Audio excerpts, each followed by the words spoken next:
May Day was a day that brought hundreds of thousands worldwide out in the streets to stand for economic justice. But out of all the retelling of May Day's historical roots, one disturbing event has been kept out of the dialogue, and for good reason. Did you know that on May Day in 1971, the Army herded 7,000 protesters into a stadium-turned-prison camp right here in Washington, D.C.? Well, that was back in the 1970s, and a lot's changed since then, right? Well, not exactly. The infamous incident of the U.S. military interfering in local law enforcement operations leads us to a recently released DoD document called, quote, Internment and Resettlement Operations. The manual outlines policies for processing detainees in internment camps inside and outside of the U.S., including the re-education of detainees to ensure their integration back into society. So is this a hyperbolic situation of the worst-case scenario, or does this manual shed a light on what's to come in the U.S.? To help me answer some of those questions, I'm joined now by Alex Jones, host of The Alex Jones Show. Hey, Alex. Hi. So the government writes lots of memos about hyperbolic situations that never really come to fruition. Why is this one so different? Sure, that's a good question. This is not just a contingency plan. In the 60s, 70s, 80s, we had Rex 84 and other plans. Now there's been a massive ratcheting up and billions of dollars a year being spent in the last decade or so to actually take old military bases under the Civilian Inmate Labor Camp Program under the Emergency Centers Establishment Act and to prepare them for, quote, emergencies. But I've been to the drills and noticed that they were training with the role players to put American political dissidents in them. They always tell the media that it's for disasters domestically or foreign wars and putting people in camps like Abu Ghraib in Iraq or Camp X-Ray in Cuba. But now more and more documents are coming out confirming what I already had from sources and my research into this and the 4 films I've made in the Police State series, starting with Police State 2000 in 1999, where I witnessed Marines training to confiscate firearms on the West Coast and put Americans, both on the left and right, into camps and even segregate them according to their different political persuasions. Now we have an Army document that dovetails with huge increased spending, hiring tens of thousands of people in the military to specifically be internment camp officers.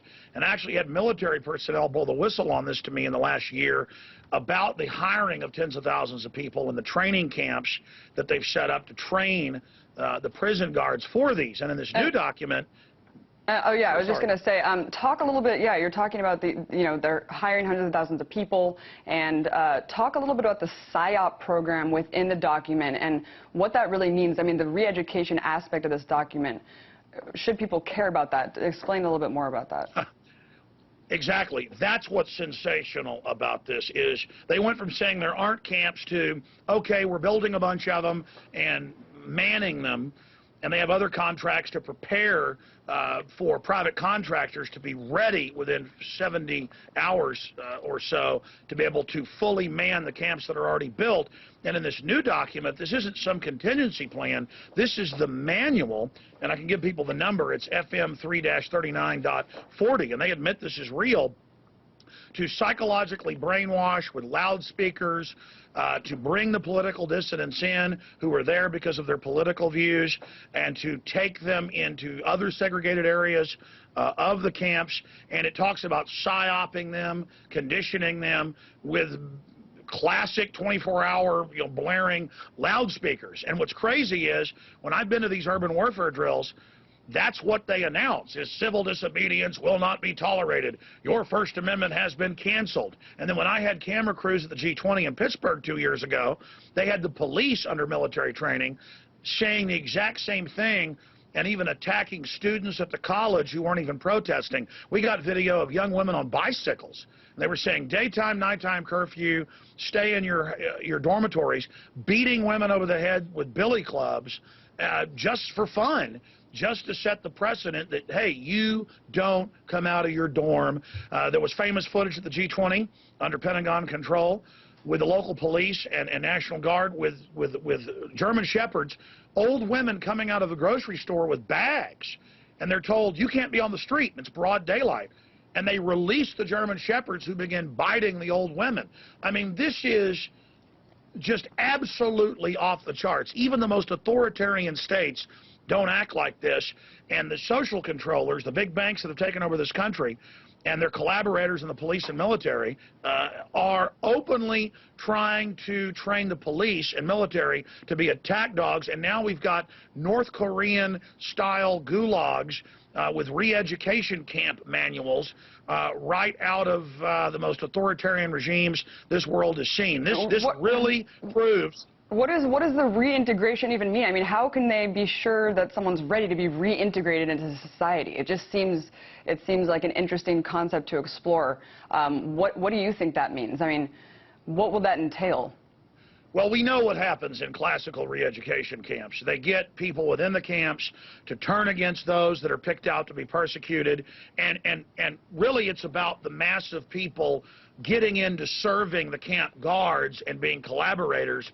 Those that are chosen as the political dissidents to be tortured and abused and broken, they're generally kept for decades or put in slave labor. They're never to be released. The real secret of a re-education camp under the Soviet Nazi model, Khmer Rouge model, I mean, all systems that have become authoritarian have done this. The real point of this re-education camp center is to get the majority to join in on oppressing citizens, and then some of the best enforcers of the authoritarian system are those that were actually in the re-education camp. They're finding people not to break them, but who will enjoy serving the system. That's what these camps are really about. Just like they've used Abu Ghraib, but more importantly, they've used Camp X-Ray at the base in Guantanamo Bay to create the new Al-Qaeda that they use to go take over Libya, and they're using to attack Syria. So the truth is, it's actually a training ground to find and create double agent Al-Qaeda. Well, it's the same thing here. These re-education camps are actually factories to create collaborators. Alex, I wanted to talk a little bit about the memo where it says that it invokes a special restriction on the Posse Comitatus Act, but I thought that Bush in the John Warner Defense Authorization Act of 2007 already suspended the Posse Comitatus Act. I was wondering if you could explain what that exactly means to civilians. Well, I got to say, from all the RT shows I've done that are excellent, you are asking the best questions. It's 300-plus pages. It actually states that, well, there is Posse Comitatus, but the president can suspend that. So, all intents and purposes, it's already suspended. Kind of like Congress told Obama, you've got to get authorization to launch a war in Libya, and he said, I don't need that anymore. And so, they talk about Posse Comitatus, but only to state it's hollow and dead. And yes, the John Warner Defense Authorization Act, the NDAA, all of these just further suspend Posse Comitatus, the 1878 law barring the military being used on the streets of America. Do you think that these measures, Alex, are being set up in anticipation for some sort of global, unrest domestically? I mean, it just seems like after 9/11, all these measures have been taking place. Why? What is the purpose of ushering them in so quickly? The NDAA, John Warner, this. What do you think they're preparing for? Well, we've seen The Economist magazine, Time magazine, you name it, say Bank of the World, technocrats, the world will no longer have freedom. They brag Goldman Sachs has conquered Europe, Goldman Sachs has conquered us by having our politicians sign on to the impossible to pay quadrillion plus derivatives. And so they're getting us ready for a total engineered collapse where those that collapse the society to re-engineer it pose as the savior. And so that's why they've taken old contingency plans and things they beta tested back in the 70s and 80s and have put it on a war footing and just ramped it up 500%. I mean, it is just, it's not just this document. It's billions a year now in the public bids for companies to supply the barbed wire, the private security, the interrogators. I mean, it's all there. You just have to look at each document and put them together, and it is frightening. It is interesting, Alex, and it is also worth noting that the government has said that it's not a matter of if, but when there will be a digital terrorist attack, and that could explain the crackdowns on the internet and the fight that we're seeing on that front. That was Alex Jones, host of the Alex Jones Show.